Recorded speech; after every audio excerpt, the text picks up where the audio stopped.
कोई भी लड़की जितने आदमियों के साथ सोती है ना तो वो उनसे डीएनए एक्सचेंज करती है, और वो डीएनए ना उनका बॉडी एब्जॉर्ब करता है, ठीक है। और वो एब्जॉर्ब ना हर जगह करता है, सिर्फ उनकी वजाइना में ही नहीं, उनके ऑर्गन्स में और दिमाग तक में जाता है वो डीएनए। क्यों? क्योंकि वो उनको सर्वाइवल बेनिफिट्स देता है। हालांकि बहुत ही पुरानी न्यूज है, पर कभी किसी ने ध्यान नहीं दिया। पर अभी पता चला है कि एक टर्म होती है माइक्रोचिमेरिज्म, और फिर वो डीएनए जो स्टोर होता है वो इस्तेमाल होता है फ्यूचर किड्स में। तो मान लो कोई नारी है मॉडर्न, बहुत ही अबला नारी नहीं, मॉडर्न नारी है जो बहुत ही सशक्त है, वो बहुत आदमियों के साथ उन्होंने एक्सपीरियंस लिया, तो वो क्या हो ना, जितने आदमियों के साथ उन्होंने एक्सपीरियंस लिया तो उन सबका डीएनए उसमें जाता है, ठीक है, उनके शरीर में। और डीएनए में तो भाई सब कुछ होता है, अच्छा डीएनए में तो बुरा डीएनए भी होता है। तो कहीं ऐसा ना हो कि भाई आपने शादी करी और शादी के टाइम उसने पहले ही थोड़ा बोल दिया था कि भाई मेरा तो अतीत था और आप निकले महान आदमी, आपने माफ कर दिया, कोई बात नहीं। बाद में जब प्रेगनेंसी हुई, 9 महीने पूरे हुए, बच्चा डिलीवर हुआ, आपने बच्चे को हाथ में लिया, गोद में लेने के बाद लग रहा है अरे यार इसकी शक्ल मेरे से क्यों नहीं मिल रही है, क्या पता उसकी शक्ल उनके एक्स से मिल रही हो, मिलवा लेना जाके। भैया आजकल लड़कियां जो है ना वो कहती है ना कि मैं भूल नहीं पा रही हूँ, वो मेंटली तो भूल ही नहीं पा रही, उनका शरीर भी नहीं भूल पा रहा है, उनका शरीर भी कैरी कर रहा है भाई डीएनए। तो थोड़ा सोच समझ के कर लो भाई। फाइनेंशियली तो वैसी वाट लग चाहिए आदमियों की, एलिमोनी पे एलिमोनी दिए जा रहे हैं, लड़कियां चीट कर रही है, अपने आशिकों के साथ भाग रही हैं, और बायोलॉजिकली भी आपकी वाट लग जाएगी, आपका जो फ्यूचर जो वंशज जो आपके होंगे वो आपके ही नहीं होंगे, तो क्या फायदा होगा। या फिर उनको कोई कमी आ गई बिकॉज उसका जो फलाना डिकाना एक्स था जिसके साथ उसने 3-4 बार रंगरलियां बनाई, उसके शरीर की कोई बीमारी थ्रू सीमन उसमें चली गई, तो वो आपके भी वंशजों की वाट लग जाएगी भाई, उनमें वो आ गई तो बीमारी। क्योंकि पॉसिबल तो है, माइक्रोचिमेरिज्म तो फैक्ट है। डॉक्टर बिलीव करे ना करे, डॉक्टर बिलीव करेगा क्यों भी, क्योंकि डॉक्टर को पता है कि अगर मैं बोलूंगा तो इससे वुमेन की डिग्निटी हर्ट होगी। बट पॉइंट तो अभी भी स्टैंड करता है, माइक्रोचिमेरिज्म इज अ फैक्ट। पढ़ो इसके बारे में। चलिए भाई, वीडियो तो आपने अभी तक देख ही लिया होगा, और मैंने केवल और केवल ये पर्टिकुलर स्क्रिप्ट निकलवा ली है। अब तक हम ये चीज ट्राई किया करते थे कि मैंने रील चलाई और मैंने उसके ऊपर रिएक्ट किया और फटाफट से 2 मिनट के अंदर में जो भी बात बतानी होती थी मैं आप तक पहुंचा देता था।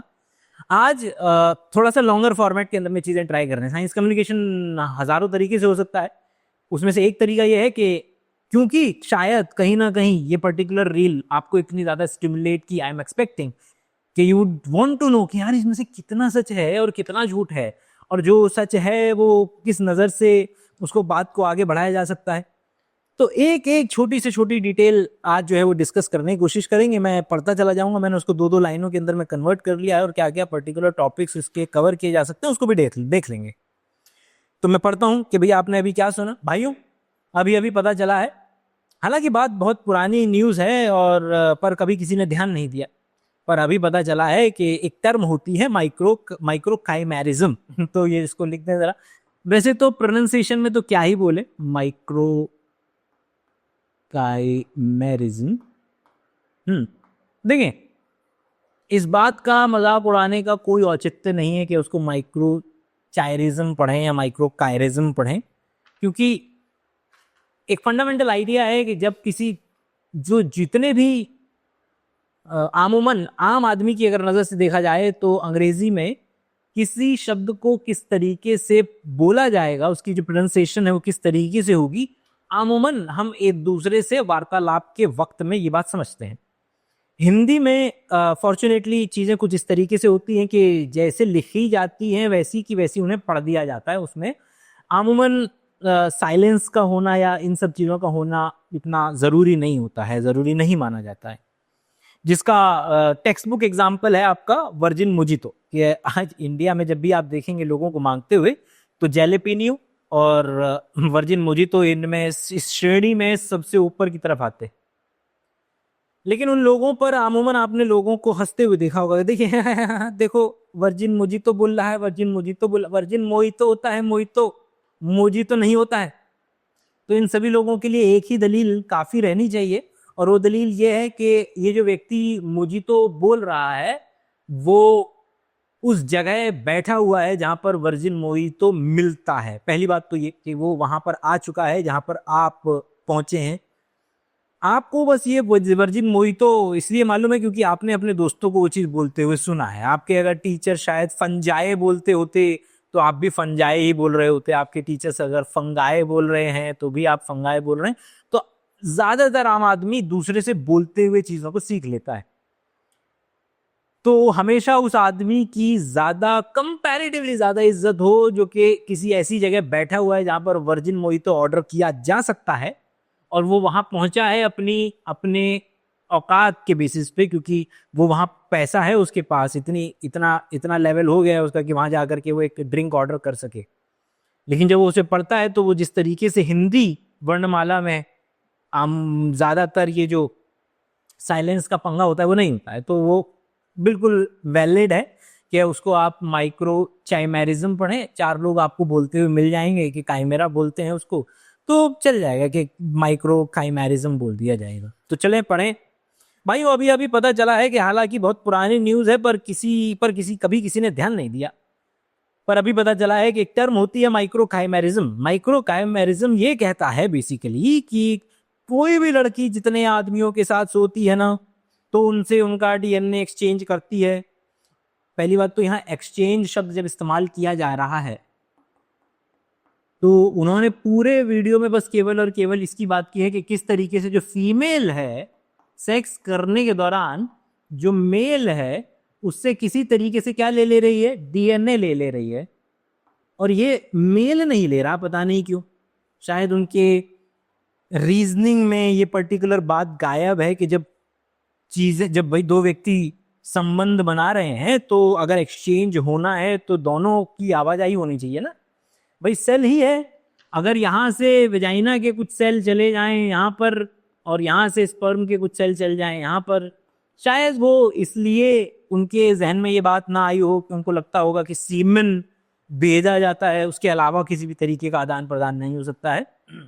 मगर मॉलिक्यूल के लेवल पे जाएंगे तो या सेल के लेवल पे जाएंगे तो पता चल ही जाएगा कि हाँ थोड़ा बहुत एक्सचेंज इस तरीके से हो जाता है, माइक्रो बेरिंग और टेयरिंग हो सकती है, जो कि वजह है किसी भी तरीके से सेक्सुअल एनकाउंटर के वक्त सेक्सुअली ट्रांसमिटेड डिजीजेस के आदान प्रदान की जो वजह बनता है उसमें से कई सारी वजह भाई। एक तो जो आपका फ्लूइड है, सीमन है या वेजाइनल फ्लूइड है, उन्हीं के जरिए सेक्सुअली ट्रांसमिटेड डिजीजेस भी एक व्यक्ति से दूसरे व्यक्ति में एक्सचेंज की जा सकती हैं। और वो सभी लोग जिनको ये लगता है कि केवल और केवल सेक्सुअल एनकाउंटर से ही सेक्सुअली ट्रांसमिटेड डिजीजेस का आदान प्रदान किया जा सकता है, उन लोगों को बता दिया जाए कि चाहे वो एनल सेक्स हो, ओरल सेक्स हो या और भी अलग तरीके से स्किन टू स्किन कांटेक्ट में भी, क्योंकि अल्टीमेटली अगर एसटीडी में देखें तो क्या है, किसी भी तरीके के आपके पास एक कॉजेटिव ऑर्गेनिज्म होना चाहिए कि अगर आपके पास एक कॉज करने वाला ऑर्गेनिज्म एग्जिस्ट कर रहा है तो ये कुछ भी हो सकता है, ये वायरस भी हो सकता है किसका केसेस के अंदर में, कुछ केसेस के अंदर में बैक्टीरिया भी हो सकता है। और इनके जरिए आप एक व्यक्ति से दूसरे व्यक्ति गोनोरिया, सिफिलिस, इस तरीके की जो यहाँ तक कि एड्स, एचआईवी का भी आदान प्रदान इस तरीके से हो सकता है। चले भाई, तो काइमेरा को लेकर के अगले कुछ मिनट हम जो है बिताने वाले हैं कि काइमेरा क्या है, माइक्रो काइमेरिज्म किस तरीके से होता है, क्यों होता है, क्या उसका डीएनए का कुछ लेना देना है कि नहीं है। तो अगले कुछ मिनटों के लिए जो पहली 2 लाइनें हैं उनके द्वारा बोली गई हैं, उसके अंदर में जो माइक्रो काइमेरिज्म का जिक्र है, तो माइक्रो काइमेरिज्म के अंदर में असल में जो हमें इसकी सबसे पुरानी जो वैलिड प्रूफ मिलता है वो तकरीबन हम चले जाएं तो 1996 के अंदर में आपको एक साइंटिस्ट है, उन्होंने एक फीमेल मतलब कि जो माँ है और उसका जो बच्चा है, बेसिकली जो फीटस है, इन दोनों के अंदर में ये पर्टिकुलर प्रोसेस को देखा, डॉक्यूमेंट किया और रखा। काइमेरा का मतलब ही होता है कि अगर मैं यहां से केवल और केवल काइमेरा शब्द उठाऊं तो माइक्रो का मतलब छोटा, और यहां पर जो असल शब्द है वो है काइमेरा। ग्रीक फिलॉसफी के अंदर में अगर आप ध्यान दें तो अलग अलग फिलॉसफीज के अंदर में, माइथोलॉजीज के अंदर में इस तरीके के जानवरों का जिक्र मिलता है जो जानवर क्या कहेंगे, असल दुनिया के नुमाइंदे नहीं है। जिस तरीके से अगर आपने चाइना या इस तरीके जापान, कोरिया, इनकी माइथोलॉजीज के अंदर में आपने ड्रैगन का जिक्र सुना होगा, वो गेम ऑफ थ्रोन्स वाला ड्रैगन नहीं, क्योंकि गेम ऑफ थ्रोन्स वाला ड्रैगन तो पंख वाला ड्रैगन है। अगर आप देखें चाइना वाला जो ड्रैगन होता है उसके पंख भी नहीं होते, वो पूरे के पूरे एनवायरनमेंट में बिना पंख के ही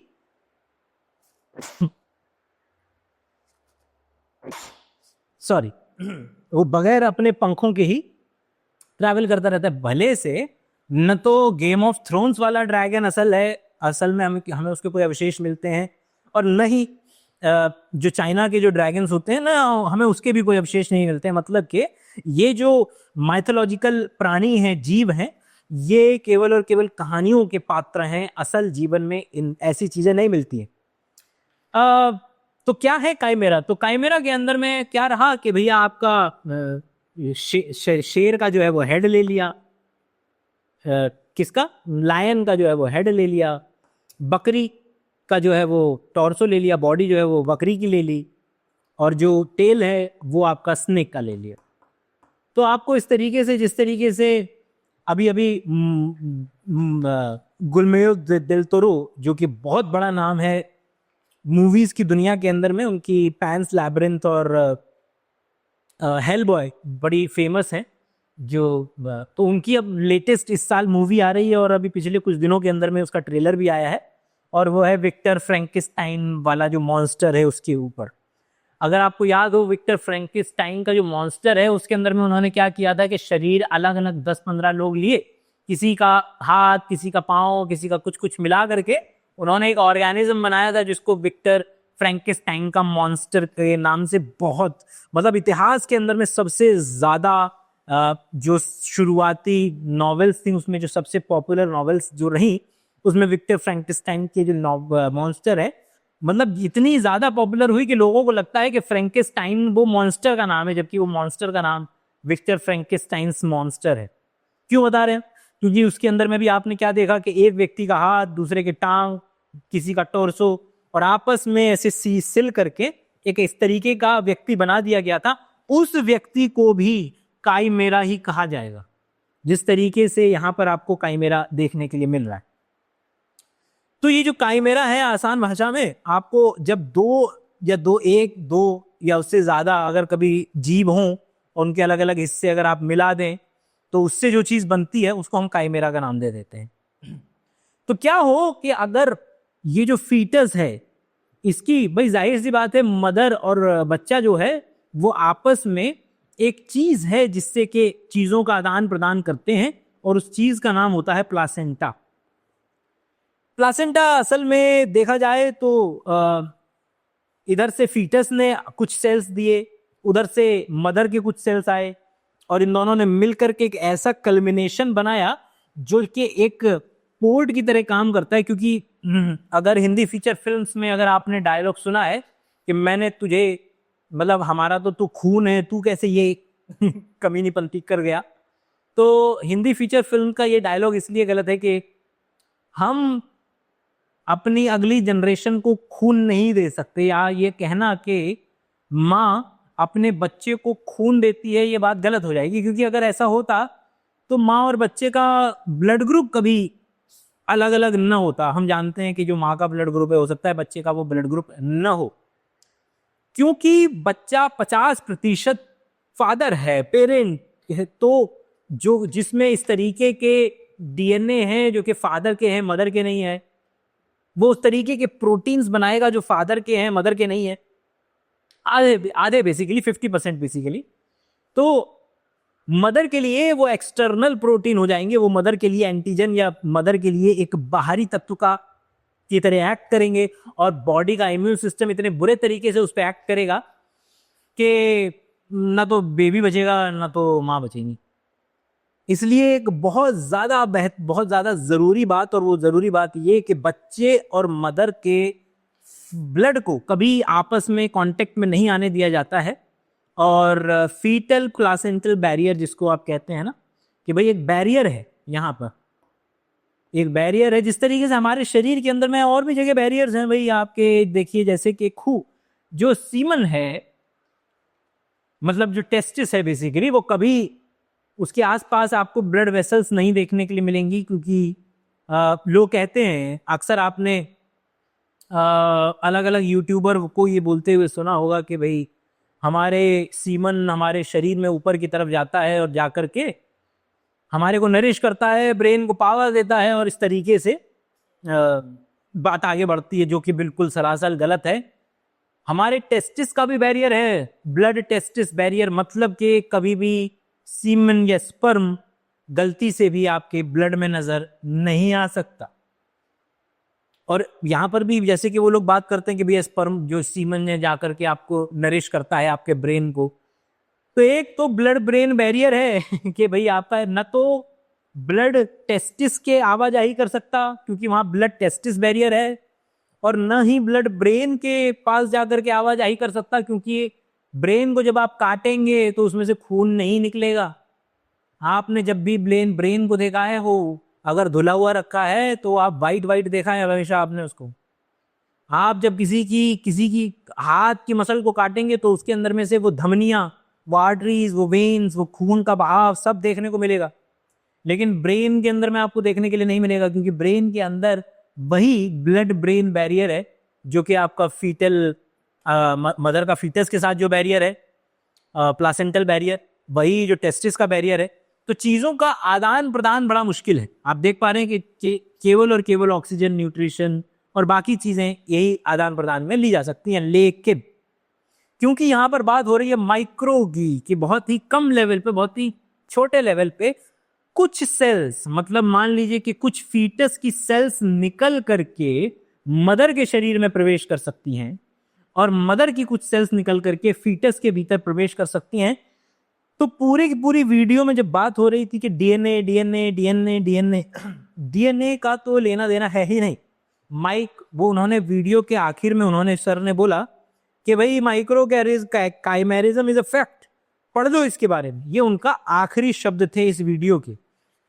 अगर उन्होंने खुद ने एक सेकंड के लिए भी या तो चैट जीपीटी से ही पूछ लेते, जेमिनाई से पूछ लेते कि भैया कि काइमेरिज्म, जो माइक्रो काइमेरिज्म है उसका लेना देना कोशिकाओं से है, सेल्स से है कि भैया डीएनए से है, पूरे के पूरे वीडियो के दौरान वो डीएनए गरियाते रहे। लेकिन अंत में जाकर के बात पता चली कि उसका डीएनए से ऐसा कोई लेना देना है नहीं। बच्चे की कुछ सेल्स निकल करके, क्योंकि है ही एक आध सेल्स, तो निकल करके माँ के शरीर में प्रवेश कर सकती है। माँ के शरीर से कुछ सेल्स निकल करके बच्चे के शरीर में प्रवेश कर सकते हैं। तो अब माँ 100% नहीं बची। अब माँ के शरीर में जो 100% सेल है वो खुद के नहीं, उसमें बच्चे के सेल्स भी हैं। और क्योंकि इस बात की संभावना है कि जो बच्चे से जो सेल्स मिले हैं वो अभी पूरे तरीके से डिफरेंशिएटेड नहीं है, मतलब कि भाई हम जानते हैं कि स्पर्म और ओवम मिलता है तो जाइगोट बनता है। तो जो स्पर्म है, ओवम है, मिलकर के जाइगोट बन रहा है, ये पहला सेल है। तो इसी सेल से तो पूरा का पूरा व्यक्ति बनना है। तो इसका मतलब है कि हमारी कुछ स्टेम सेल्स होती हैं, तो it is very much possible कि माँ के शरीर में कुछ स्टेम सेल्स चली जाए और वो स्टेम सेल्स घूमती घूमती मान लीजिए लिवर में पहुंच गया, वो घूमते घूमते मान लीजिए लंग्स में पहुंच गया। जब वो पहुंच जाएगा वहां पर तो क्या होगा, तो पहुंचने के बाद आपको वो वहां पर उसके लिवर की सेल बन जाएगी या उसके लंग्स की सेल बन जाएगी। और अब ये जो माँ है, जिस तरीके से वो ग्रीक माइथोलॉजिकल क्रीचर जिसके अंदर में सर लायन का, थड़ बकरी का और जो टेल है वो स्नेक का था, तो पता चल रहा था कि अलग अलग तरीके की सेल्स एक दूसरे से मिली हुई हैं। यहां पर वही हुआ कि माँ के पास बच्चे के कुछ सेल्स जो हैं वो पहुंच चुके हैं और इसी को हम माइक्रो काइमेरिज्म का नाम देते हैं। इससे मिलती जुलती और भी चीजें हैं, ऐसा तो है नहीं कि केवल और केवल यही होगा। भाई आप जानते हैं कि कभी कभी लोगों की दोनों किडनियां खराब हो जाती हैं, लिवर पूरा सड़ जाता है, तब उन्हें चीज़ों के एक्सचेंज की ज़रूरत पड़ती है, मतलब कि उन्हें ऑर्गन के ट्रांसप्लांट की ज़रूरत पड़ती है। तो माइक्रो काइमेरिज्म के अंदर में ही माइक्रो काइमेरिज्म के अंदर में ही हमने सबसे पहले देखा कि भैया किस तरीके से जो मेजॉरिटी में जो उसका लेना देना था, जहां से वो कॉन्सेप्ट आ रहा था, वो सेल जो है वो उठ करके कुछ बेबी के मदर के पास और कुछ इधर से उधर ट्रांसफर हो सकते थे। और फिर इसके अलावा भाई ऑर्गन ट्रांसप्लांट भी तो करते हैं आप, ऑर्गन ट्रांसप्लांट करते हैं। इसके अलावा भाई ब्लड ट्रांसफ्यूजन नहीं करते हैं क्या, तो ब्लड ट्रांसफ्यूजन भी आप इसके अंदर में डाल सकते हैं।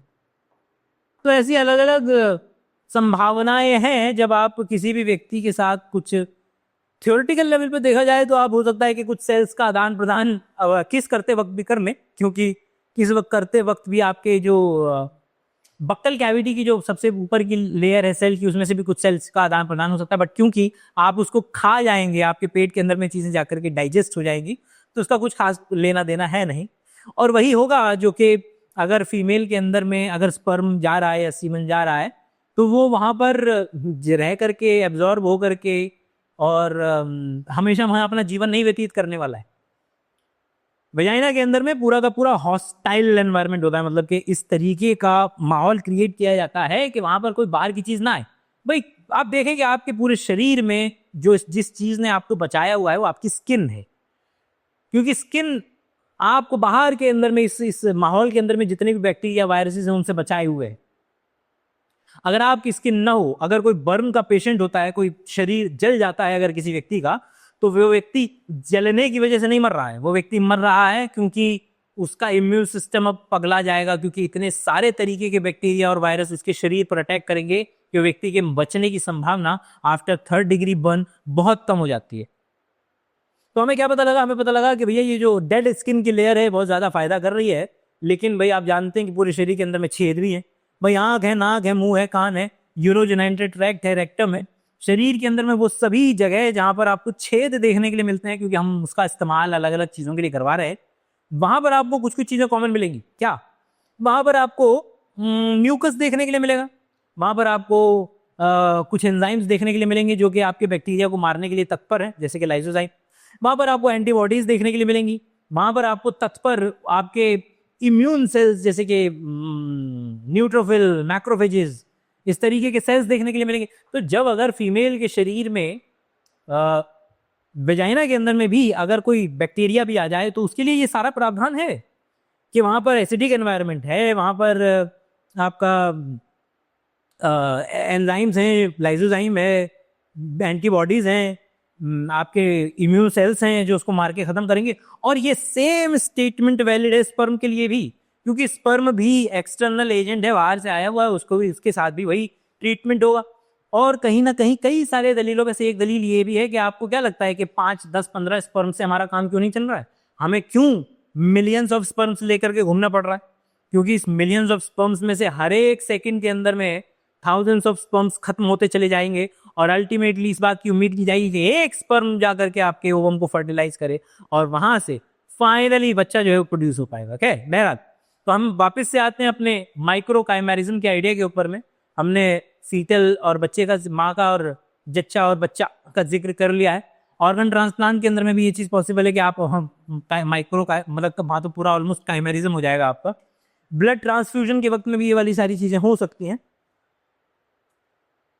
इंटरेस्टिंग पॉइंट केवल और केवल मां और बच्चे वाले केस के अंदर में, इंटरेस्टिंग पॉइंट नंबर 1, क्योंकि बच्चे की जो सेल्स हैं वो मां के पास जा सकती हैं, और कुछ मां को स्टेम सेल्स अगर कहीं गलती से रिपेयरिंग, कहीं गलती से कुछ चीज हेल्प की जरूरत पड़ सकती है। आसान भाषा में कि ये जो सेल्स मां के पास गई है ये दोनों तरीके के कार्य कर सकती है, ये कुछ पॉजिटिव भी कर सकती है, कुछ नेगेटिव भी कर सकती है। पॉजिटिव में तो ये हो गया कि आपका कि वो सेल एक स्टेम सेल की तरह है, तो माँ के पास कुछ स्टेम सेल्स पहुंच जाएंगी। और नेगेटिव वाला जो आइडिया है वो इस नज़र से आता है कि क्योंकि वो फॉरेन बॉडी है, तो बॉडी का इम्यून सिस्टम अगर एक्टिवेट हो जाए, और आप देखेंगे कि जो ये बात बहुत ज़्यादा देखी जाती है कि जो फीमेल जो प्रेग्नेंट रही, प्रेगनेंसी के बाद एक खास तरीके की, अलग अलग तरीके की ऑटो इम्यून डिजीजेज आ जाती हैं उनमें, जो उनमें पहले नहीं हुआ करती थी। ऑटो इम्यून डिजीजेज आ जाती हैं, रूमेटॉइड आर्थराइटिस वगैरह, क्योंकि ये सेल्स फीटस को जो है वो पार कर सकता है, मतलब फीटस की जो सेल है वो प्लासेंटा को पार करके बॉडी के अंदर में आ सकता है। चलें और देखिए और कौन सा पॉइंट अगर रह गया है हमारा, तो इसी के अंदर में आगे लेकर के चलते हैं। आइए अगला पॉइंट के, ये आइडिया कोई पुराना नहीं है भाई साहब। को गलती से क्या है कि डीएनए का शब्द पता चल गया, गलती से माइक्रो काइमेरिज्म पता चल गया, डीएनए पता चल गया उन्हें, स्पर्म पता चल गया, भाई फीमेल पता चल गई है, भाई सेक्स कैसे होता है और स्पर्म कहाँ से कैसे कैसे जाता है वो सब कुछ पता चल गया उन्हें।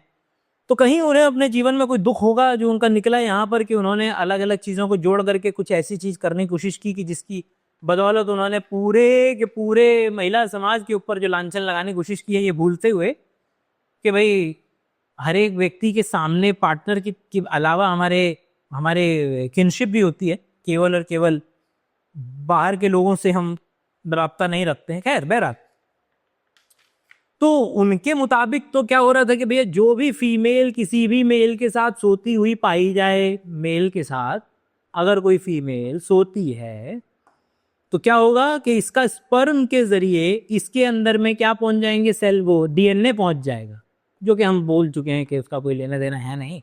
वो पूरा का पूरा तबाह कर दिया जाएगा डीएनए को, और तबाह हुआ करके कुछ भी नहीं बचेगा उसका। क्या इससे मिलती जुलती कोई चीज इस ब्रह्मांड में होती है? हाँ, वो होती है, और वो बैक्टीरिया के अंदर में होती है। बैक्टीरिया के अंदर में कुछ कुछ ऐसा सा होता है, मान लीजिए अगर उसकी आपको रियल लाइफ एनालॉजी अगर मैं बताने की कोशिश करूं, तो आपकी आज शाम को पार्टी है और आपके गली में आपका एक दोस्त है जिसकी नीली आंखें हैं।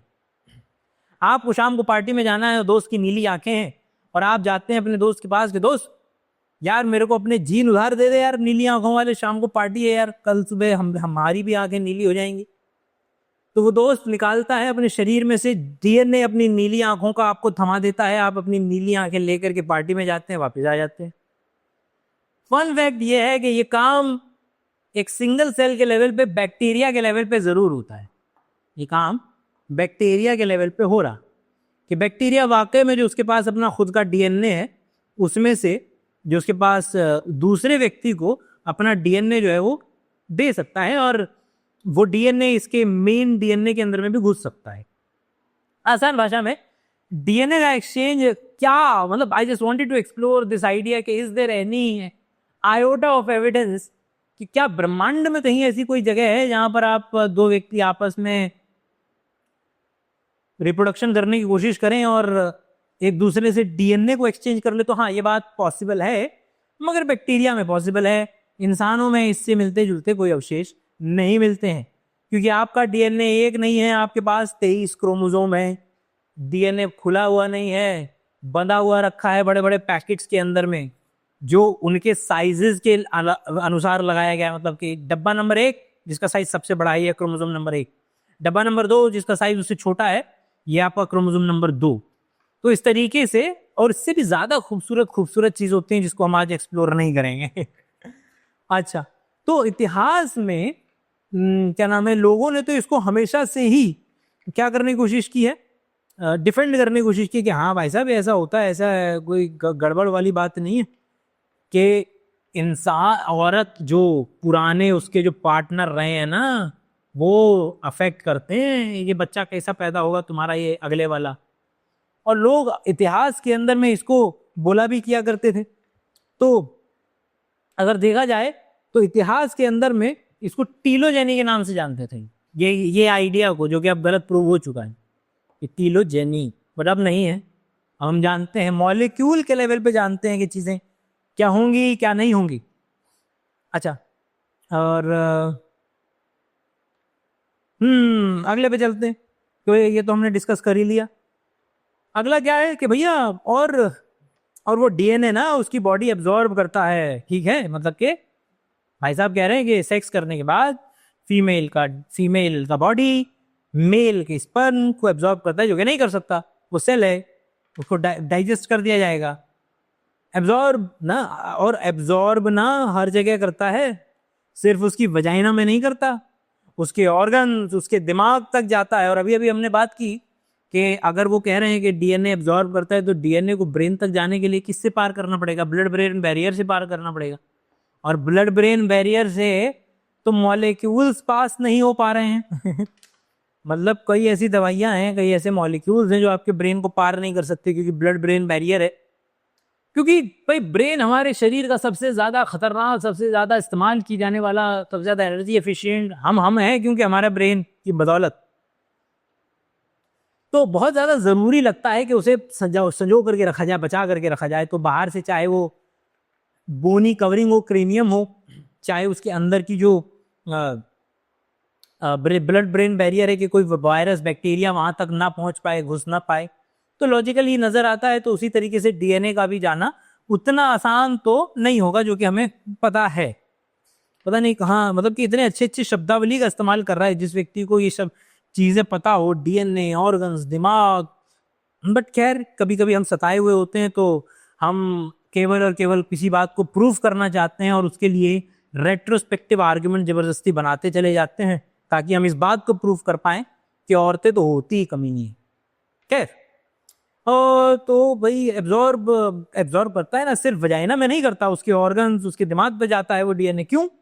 क्योंकि वो उसको सर्वाइवल बेनिफिट देता है। जिस व्यक्ति को सर्वाइवल बेनिफिट शब्द पता हो उसके लिए तो ये बात नाकाबिले माफी है केवल और केवल। समझ रहे हैं आप कि आम आदमी को ये शब्द नहीं पता है भाई, आम आदमी को डीएनए नहीं पता है, सर्वाइवरशिप के सर्वाइवल का बेनिफिट, एडवांटेज मिले, ये तो बहुत बहुत आगे की बात थी। क्या इससे कोई दूर दराज तक कोई मिलती जुलती चीज है जो कि फीमेल को सर्वाइवरशिप वो सर्वाइवल का बेनिफिट दे?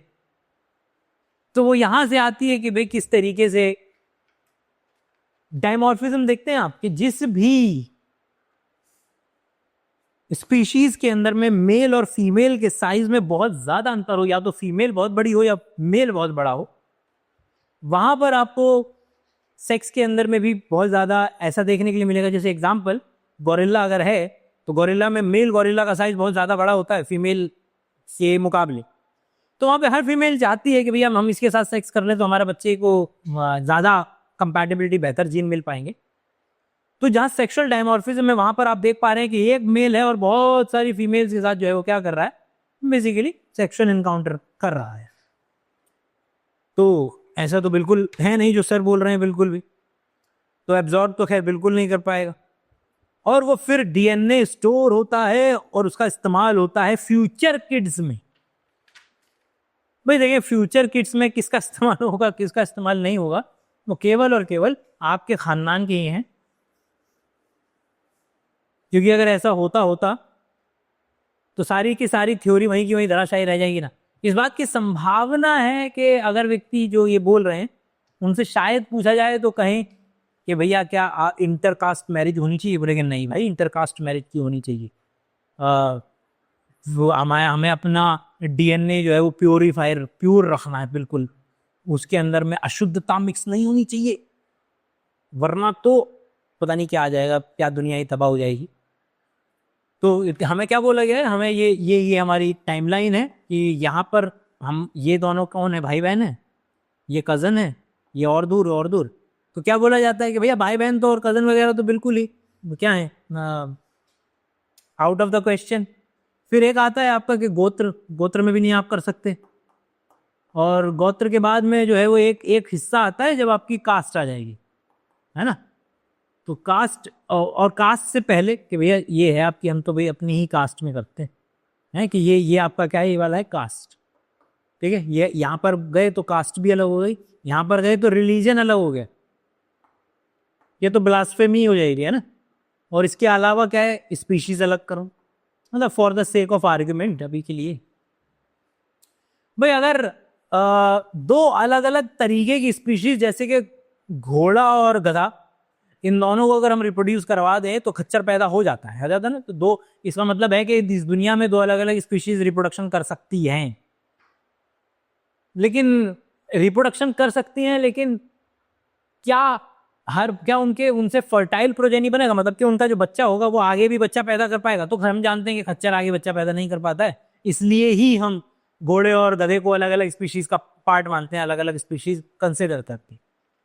तो केवल और केवल यहाँ आप तो शादी करना जो है वो अलाउड है, और इसके भी आइडिया जो है वो पूरे के पूरे डीएनए वगैरह को लेकर के ही दिए जाते हैं कि भैया तुम्हारा डीएनए करप्ट हो जाएगा, तुम्हारा डीएनए प्योर हो जाएगा, उसके आगे पीछे ऊपर नीचे। तो जो इस्तेमाल होता है फ्यूचर किड्स में, वो फ्यूचर किड्स के अंदर में केवल और केवल आपके मेल और फीमेल के डीएनए इस्तेमाल हो रहे हैं। देखिए ये मेल है तो मेल आपका क्या देता है, मेल देता है आपका बेसिकली जो है जिस तरीके से एक्स वाई होता है मेल, तो क्या होगा कि इसके पास स्पर्म होंगे, इसके पास दो तरीके के स्पर्म होंगे। एक स्पर्म होगा जिसमें 22 क्रोमोसोम प्लस एक्स क्रोमोसोम होगा, या फिर 22 क्रोमोसोम और एक वाई क्रोमोसोम होगा। Female on the other hand क्या क्या दे सकती हैं, female on the other hand आपका 22 क्रोमोसोम प्लस एक्स, यही मिलता है। इसके अलावा माइटोकॉन्ड्रिया का डीएनए भी मिलता है यहाँ से, माइटोकॉन्ड्रिया का डीएनए भी मिलता है। थोड़ा सा डीएनए अगर कभी कभी देखा जाए तो जो सेंट्रियोल होते हैं वहां से भी मिल सकता है, सेंट्रियोल से, पर ठीक है, इतना ज्यादा डिटेल में जाने की भी हमें जरूरत नहीं। आगे बोलते हैं, क्या बोल रहे हैं सर? तो मान लो कोई नारी मॉडर्न है, बहुत बहुत ही अबला नारी नहीं, मॉडर्न नारी जो बहुत सशक्त है, तो सर के वोकेबलरी में मॉडर्न या सशक्त नारी की डेफिनेशन है जो बहुत आदमियों के साथ संबंध बनाती है। वो बहुत आदमियों के साथ उन्होंने एक्सपीरियंस लिया, तो क्या हुआ ना, जितने आदमियों के साथ उन्होंने एक्सपीरियंस लिया ना, तो उन सबका डीएनए उसमें आ जाता है, कि वो कह रहे हैं कि फीमेल के अंदर में उनका सबका डीएनए पहुंच चुका है। तो ऐसा नहीं है ना कि भाइयों कि आपने शादी कर ली और शादी से पहले उसने बोल दिया कि भाई मेरा तो अतीत था। कितनी अच्छी बात है जो बता रहे हैं कि आज तो बताना मतलब कि डिस्कशन ही नहीं होता है, और आप निकले महान आदमी और आपने माफ कर दिया। ये शब्दावली ही ये बात बताने के लिए काफी है कि वो मतलब किस तरीके की सोच रखते हैं। फीमेल बता रही है सामने से कि भाई देखिए ऐसे ऐसे हमारे पुराने कुछ रहे थे ताकि हमारा जीवन अच्छा चले, तो मैं नहीं चाह रही हूँ कि उसमें कुछ बाधा है, तो मैं पहले से ही बातें क्लियर कर देना चाहती हूँ। और यहाँ पे आदमी बोल रहा है, ओहो तुम बता दिए, हम तो बहुत महान इंसान है, हम तुमको माफ कर देंगे, कोई बात नहीं। कि आप तो निकले महान आदमी, तो आपने माफ कर दिया, कोई बात नहीं। बाद में जब प्रेगनेंसी हुई तो 9 महीने पूरे हुए, बच्चा डिलीवर हुआ, और आपने बच्चे को हाथ में लिया, गोद में लेने के बाद लग रहा है कि अरे यार ये तो शक्ल मेरे से मिल ही नहीं रही है। तो इस वाले पार्ट पे आ जाते हैं, ये तो मेरे से शक्ल मिल ही नहीं रही है, क्या पता उसकी शक्ल उसके एक्स से मिल रही हो, मिलवा के आना जरा। अब इसका जरा उल्टा सोचिए, क्योंकि ये बात बिल्कुल पॉसिबल है कि जब आपकी अनुवांशिकी चल रही हो कि एक जनरेशन फिर दूसरी जनरेशन, जिसको इस तरीके से आप दिखा सकते हैं कि जनरेशन दर जनरेशन इस तरीके से चलती चली जा रही है ना, तो it is very much possible कि कभी कोई कैरेक्टर आ जाता है कि किसी की नीली आंखें थी, फिर एक जनरेशन में नहीं आई, फिर इस जनरेशन में नीली आंखें आ गई। बच्चे की नाक दादी से मिल रही है, बच्चे के कान दादा से मिल रहे हैं, अरे नाक तो चाचा पे गए है। जब ये होता था तो लोग कहते थे कि जो जो जो कैरेक्टर होते हैं, जो बेसिकली कैरेक्टरिस्टिक्स होते हैं, वो कुछ लिक्विड की तरह होते हैं, जो लिक्विड खानदान से एक इधर से मिलाया उधर से मिलाया और मिल करके एक बच्चा पैदा होता। लॉजिकल भी तो है कि हाँ यार इसके फीचर तो वहां से मिल रहे हैं, आधे फीचर इससे मिल रहे हैं, कभी उससे, कभी दादा से, कभी उससे परदादा के ऐसी नाप हुआ करती थी। गलती से इस पर्टिकुलर खानदान में वो व्यक्ति यही व्यक्ति अगर मान ले और इनसे ना मिले, मतलब कि इनसे बच्चे की अगर फीचर्स, फेशियल फीचर्स न मिले, तो ये तो वो लोग तो क्या करेंगे, सीधा औरत पे इल्जाम लगा देंगे कि भैया ये तो बच्चा हमारा है नहीं, तो कहीं से तुम मुंह मार के आई हो, ये तो हमारा है ही नहीं।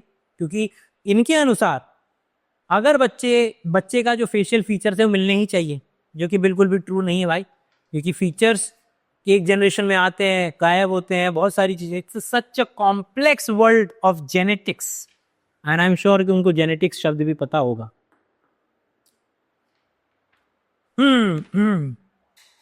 आगे भैया आजकल की लड़कियां जो है ना, वो कहती हैं कि मैं तो भूल नहीं पा रही हूँ, तो मेंटली ही नहीं भूल पा रही है, वो शरीर से भी नहीं भूल पा रहा है, उसका शरीर भी नहीं भूल पा रहा है, उनका शरीर भी कैरी कर रहा है भाई डीएनए, जो कि हम जान रहे हैं कि शरीर डीएनए कैरी नहीं कर रहा है। हाँ जी, तो थोड़ा सोच समझ करके कर लो भाई। फाइनेंशियली तो वैसे ही वाट लगा चुकी हैं आदमियों की, एलिमनी है। जो भी लोग ये बात बोलते हैं ना कि औरतें आजकल बहुत ज्यादा वाट लगा रही है, क्या ये बात की संभावना है कि कुछ औरतें इस समाज में हैं जो कि औरतों के लिए बनाए गए जो रूल्स हैं उसका फायदा उठा रही होंगी? बिल्कुल है। लेकिन उन सभी लोगों से मेरी बस एक ही क्वेश्चन है, जरा जरा अपने अपने घरों की तरफ मुंह करें और जरा इन क्वेश्चनों को जरा इमेजिन करें, और उससे आपको आइडिया लगेगा कि कौन है जो आजकल किसके अधिकारों का ज्यादातर हनन असल में हो रहा है और किसके अधिकार असल में लिबरेटेड है। किन किन के घरों में लड़का 7 बजे के बाद घर आए तो चलेगा, लेकिन लड़की आए, बेटी आए 7 बजे के बाद तो नहीं चलेगा। किन किन के घरों में मम्मी जो है वो बहुत ज़्यादा डोमिनेटिंग है, घर के फाइनेंशियली फैसले लेती हैं, घर को चलाती हैं, मतलब कि ज़्यादातर डोमिनेटिंग रोल माँ का रहता है। इस लिहाज से कितने हैं जो कि ये बोलते हैं कि भैया पति के बाद खाना खाना है, पहले खाना खाना है। कितने हैं जिन्होंने अपने दोस्तों के साथ बाइक चलाना 12-13 की उम्र में सीखा और जब अपनी बहनों को जो है वो नहीं सिखाया। कितने हैं जो कि अपनी बहनों को ट्यूशन से वापस लेकर के आते हैं। क्या लग रहा है इन सभी एग्जाम्पल्स के जरिए तुम्हें क्या पता चल रहा है? क्या अगर आज भी अगर आप उठा करके देखेंगे तो डेटा अभी भी फीमेल की उत्पीड़न की साइड में ज्यादा है। चारों तरीके के चल रहे उत्पीड़न, मेल का भी चल रहा है, फीमेल का भी चल रहा है। लेकिन क्योंकि आप अपने अपने घरों में झांक करके ये बता दिए हैं अभी अभी में कि भाई कौन है, जब कोई ड्यूटी से आता है तो जो बच्चे माँ है जो वो फटाफट से अपना किचन में चली जाती है या फिर अपना काम धंधा शुरू कर देती है, कौन से, तो पता चलेगा आपको कि भैया अभी भी डोमिनेटिंग जो है वो पेट्रियार्कल ही चल रहा है। इसका मतलब गलती से कहीं भी ये नहीं है कि मैं जो वो फीमेल्स जो अपने अधिकारों का गलत फायदा उठा करके मेल्स के अधिकारों का हनन करते हुए उन्हें खुदकुशी की तरफ धकेल देती हैं, उनका किसी भी तरीके से उनको किसी भी तरीके से डिफेंड किया जा सकता है, मैं नहीं कर सकता। हाँ, ये आगे बढ़े या फिर उनमें हाँ ये देखें जरा, तो थोड़ा सोच करके कर लो भाई। फाइनेंशियली तो वाट लगा ही चुकी हैं आदमियों की, एलिमनी पे एलिमनी दिए जा रहे हैं, लड़कियां चीट कर रही हैं, अपने आशिकों के साथ भाग रही हैं, और बायोलॉजी भी आपकी वाट लगाने वाली है। आपका जो फ्यूचर के वंशज आएंगे वो जब आपके होंगे ही नहीं तो फायदा क्या होगा? ठीक है भाई। तो फ्यूचर के वंशज वैसे तो कोई ज़रूरत मेरे हिसाब से तो नहीं है इस दुनिया के अंदर में बच्चों को पैदा करने की, हम तो एंटी नेटलिज्म वाले लोग हैं। बट बहरहाल जो भी लोग इस बात को समझते हैं, जानते हैं और एक बच्चे की जो जिम्मेदारी उठाते हैं, उठाने के काबिल है, उठा पाते हैं, उन्हीं पर्टिकुलर उसके अंदर में जो इन्होंने शब्द कहा बायोलॉजिकली वाट लग जाएगी, बायोलॉजिकली वाट लग जाएगी। ठीक है, तो जो बायोलॉजिकली वाट लग रही है इसके अंदर में उनका कहना है कि भैया डीएनए आ जाएगा और डीएनए क्या कर देगा, दूसरे आदमी का, समझ रहे हैं आप, दूसरे आदमी का डीएनए अगर आपके बच्चे में आ गया तो उसने क्या कर दिया, करप्ट कर दिया, है ना। और यही आधार है बहुत तरीकों से कास्टिसिज्म अलग अलग के, भैया हम उस पर्टिकुलर खानदान से कैसे शादी कर लें, हमारा तो वो हो जाएगा, अशुद्ध हो जाएंगे हम, और इसमें शुद्ध अशुद्ध ये सारे का सारा पूरा का पूरा आइडिया यहीं से आपको देखने के लिए मिलेगा कि क्या एक्सेप्टेबल है और क्या एक्सेप्टेबल नहीं। या फिर उनमें कोई कमी आएगी, मतलब बच्चों के अंदर में बोल रहे हैं तो ये वो कह रहे हैं कि भैया इस बंदे का जो डीएनए है वो या तो अच्छा हो सकता है या बुरा हो सकता है, जबकि डीएनए की ऐसी कोई क्वालिटी नहीं। हाँ, एक कंटेक्स्ट है वो ये कि भाई अगर कोई डीएनए है वो म्यूटेटेड है और अगर फीमेल भी ऐसी आ गई उसका भी वही डीएनए म्यूटेटेड हो गया तो बच्चे के पास दोनों ही डीएनए या वो पर्टिकुलर जीन म्यूटेटेड पहुंच जाएगा और उस जीन को जो काम करना था वो नहीं कर पाएगा। तो चाहे थैलेसीमिया, सिकल सेल एनीमिया, ये जो भी इस तरीके की जेनेटिक डिसऑर्डर्स होते हैं वो आपके पहुंच सकते हैं, मगर डीएनए एब्जॉर्ब भी नहीं होता है। और आप क्या समझ रहे हैं कि सीमन के जरिए भाई केवल और केवल एसटीडी जा पा रही हैं, लेकिन एसटीडी जेनेटिकली इनहेरिट नहीं होंगी, जेनेटिकली इनहेरिटेंस पॉसिबल नहीं है सेक्सुअल ट्रांसमिटेड डिजीजेस के अंदर में। आपके जो फ्यूचर के वंशज जो आएंगे जब आपके होंगे ही नहीं तो क्या फायदा, या फिर उनमें कोई कमी आ गई बिकॉज उनका जो फलाना डिकाना एक्स था जिसके साथ उसने 3-4 बार रंगरलियां मनाई थी उसके शरीर में कोई बीमारी थी। तो आप समझ रहे हैं कि वो कहना चाह रहे हैं कि क्या शरीर से सीमन के जरिए बच्चे में प्रॉब्लम जा सकती है कोई, वो जेनेटिक लेवल पे वो आपके साथ भी जा सकती है, क्योंकि आप भी तो अपना बच्चा पैदा ही करेंगे, डीएनए के जरिए ही करेंगे। मगर वो वाला तो बात हम बहुत पहले ही पीछे छोड़ चुके हैं। और निष्कर्ष और अंतिम विचार क्या है भाई बताएं, क्योंकि पॉसिबल तो है, माइक्रोकाइमेरिज्म तो फैक्ट है, डॉक्टर बिलीव करे ना करे, डॉक्टर बिलीव करेगा भी क्यों भाई, क्योंकि डॉक्टर को पता है कि अगर मैं बोलूंगा तो इससे वुमेन की डिग्निटी हर्ट होगी। अगर इसमें किसी व्यक्ति ने पिछले 2 मिनटों के अंदर में विमेन की डिग्निटी हर्ट करने की कोशिश की है तो व्यक्ति विशेष खुद ही है, क्योंकि जब भी हम इस तरीके की बातें बोलते हैं ना तो ऑपोजिट पार्टनर को सोच करके बोलते हैं, अपनी माँ को सोच करके नहीं बोलते हैं। जावेद अख्तर का इसके ऊपर बहुत बेहतरीन बयान है। उन्होंने कहा कि भैया देखो, भारत के अंदर में एक स्टेटमेंट बड़ा प्रॉब्लम है कि भैया माँ की इज्जत होनी चाहिए। बोले कि ओके। बोले कि किसकी माँ की इज्जत होनी चाहिए, मेरी माँ की कि तेरी माँ की? तो बोले कि भैया सभी माँओं की इज्जत होनी चाहिए। बोले कि अच्छा, अगर सभी माँओं की इज्जत होनी चाहिए तो ये बताओ कि अगर मेरा बर्थ हुआ है 10 तारीख को तो 9 तारीख को जो औरत है क्या इसकी इज्जत होनी चाहिए? तो बोलेंगे कि भैया अगर 9 तारीख को जो औरत है उसकी इज्जत पता नहीं, क्योंकि अगर इसकी इज्जत नहीं होगी, अगर इसकी इज्जत करोगे तो फिर तो सारे ये हो गया स्टेटमेंट कि सभी औरत की इज्जत होनी चाहिए। फिर ये बोलने की जरूरत ही क्या है कि माँ की इज्जत होनी चाहिए? क्योंकि अगर आप कह रहे हैं कि माँ की इज्जत होनी चाहिए, उसमें बात नियत है कि बच्चा पैदा हुआ है, और अगर बच्चा पैदा हुआ है तो फिर माँ की क्या इज्जत हो रही है? फिर तो बच्चे की इज्जत हो रही है ना, क्योंकि अगर 9 तारीख को उसने बच्चा पैदा नहीं किया है और उसकी इज्जत नहीं हो रही है तो बच्चा महान है ना, बच्चे की इज्जत हो रही है भाई। तो माँ, ये स्टेटमेंट ही अपने आप में कितना बड़ा फ्लॉड है कि माँ की इज्जत होनी चाहिए।